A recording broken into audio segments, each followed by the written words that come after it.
పేదలను ఆదుకోవడంలో Lions club ప్రతినిధులు ఎల్లవేళలా ముందుంటారు. ప్రతిరోజు అన్నదాన కార్యక్రమాలతో పాటు పలు సేవా కార్యక్రమాలు చేపడుతుంటారు. ఈ మేరకు నగరంలోని రామ్నగర్ పద్మావతి ఫంక్షన్ హాల్లో మంకమ్మ తోట లయన్స్ క్లబ్ ఆధ్వర్యంలో చార్టర్ నైట్ సెలబ్రేషన్స్ ఘనంగా నిర్వహించారు.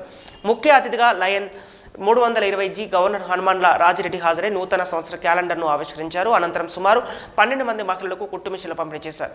అనంతరం అధ్యక్షుడు చెన్న మాధవ్ని వనసుత రాజుతో పాటు క్లబ్ సభ్యులకు బ్యాడ్జ్తో పాటుగా బహుమతులను అందజేశారు. తదనంతరం మార్కండేయ నగర్లోని స్వర్గధాంలో మొక్కలు నాటించారు. 14 సంవత్సరాల చార్టర్ నైట్ సెలబ్రేషన్స్కు హాజరు కావడం సంతోషంగా ఉందని లయన్ 320G గవర్నర్ హనుమాన్ల రాజిరెడ్డి అన్నారు. లయన్స్ క్లబ్ ఆఫ్ మంకమ్మ తోట ఆధ్వర్యంలో స్వర్గధామాన్ని సుందరంగా తీర్చిదిద్దామని కొనియాడారు. అధ్యక్షుడు పవనసుత రాజు చక్కటి సేవా కార్యక్రమాలు చేపట్టారని, గత 70 రోజులుగా అన్నదానం చేస్తున్నారని గుర్తు చేశారు. సేవా కార్యక్రమాలు చేపడుతున్న క్లబ్ సభ్యులకు ధన్యవాదాలు తెలియజేశారు. నిరుపేద మహిళలకు చేయూతనిచ్చేందుకు కుట్టుమిషన్లు అందజేశామని అధ్యక్షుడు పవనసుత రాజు అన్నారు. లయన్స్ క్లబ్ ఆఫ్ మంకమ్మ తోట ఆధ్వర్యంలో రూపొందించిన నూతన క్యాలెండర్ ఆవిష్కరించామని తెలిపారు. అధికార పర్యటనలో భాగంగా హనుమాన్ల రాజిరెడ్డి విచ్చేశారని తెలిపారు. ఈ కార్యక్రమంలో లయన్స్ క్లబ్ ప్రతినిధులు హనుమాన్ల రాజిరెడ్డి, నడిపెల్లి వెంకటేశ్వరరావు, సింహరాజు, కోదండరాములు, మంకమ్మ తోట అధ్యక్షుడు చిన్న మాధవ్ని, పవనసుత రాజు, ప్రధాన కార్యదర్శి కృష్ణమూర్తి, క్లబ్ ప్రతినిధులు, సభ్యులు తదితరులు పాల్గొన్నారు.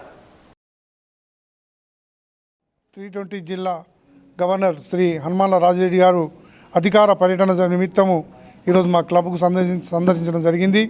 ఈరోజు స్వర్గధామంలో వాటిచే మేము మొక్కలు నాటించడము, తదుపరి ఇక్కడ ఒక 11 మంది స్త్రీలకు కుట్టు మిషన్లు మేము మా లయన్స్ క్లబ్ ద్వారా అందించడము, అలాగే నూతన సంవత్సరం 2024 క్యాలెండర్ ఆవిష్కరణ కూడా చేయడం జరిగింది.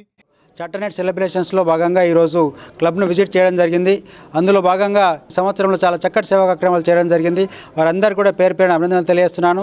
అలాగే ఈ క్లబ్కు ఒక డ్యామ్ దగ్గర ఉన్నటువంటి స్వర్గధామాన్ని చాలా చక్కగా నిర్వహిస్తున్నటువంటి రాజేందర్ గారికి కూడా ఈ సందర్భంగా నా యొక్క అభినందనలు తెలియజేస్తున్నాను. చాలా చక్కగా తయారు చేయడం జరిగిందని, అలాగే ఈ సంవత్సరం పవనసుత రాజు గారు ప్రెసిడెంట్గా చాలా చక్కటి సేవా కార్యక్రమాలు దాదాపుగా ఒక 70 రోజులు అన్నదాన కార్యక్రమాలు చేపట్టడం జరిగింది. వాళ్ళు ప్రతిరోజు అన్నదాన కార్యక్రమం చేపట్టడం జరిగింది. అదే కాకుండా చాలా ప్రోగ్రామ్స్ కూడా కండక్ట్ చేయడం జరిగింది. అదే కాకుండా ఈ రోజు నా రాక సందర్భంగా దాదాపుగా 11 మంది స్త్రీలకు వాళ్ళ కాళ్ళపైన వాళ్ళు నిలబడే విధంగా వాళ్ళకు ఒక కుట్టు మిషన్ కూడా వాళ్ళకు డొనేట్ చేయడం జరిగింది.